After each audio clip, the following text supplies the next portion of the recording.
Hi kabayan, tara mag-register tayo sa Qiwa PLatform. Sabayan mo ko. Buksan natin ang browser at i-type ang www.qiwa.sa para i-redirect tayo sa Qiwa PLatform. Choose Register. Ngayon naman i-enter ang ikama ID at birth date, then click Verify My Information.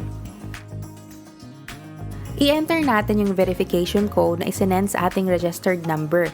Tapos, i-click natin yung next button. I-enter naman natin yung email ad and ang password, then click next. Ngayon naman, i-enter ang mobile number, then click send. Again, may confirmation code na isasend sa atin at yun din ilalagay natin sa portion dito. Let's click on this box and click create account to finish the setup.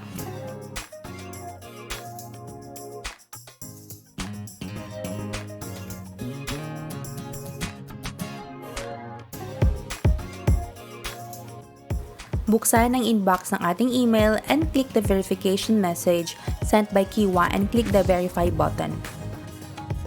So yun lang po guys, see you in my next video. Bye!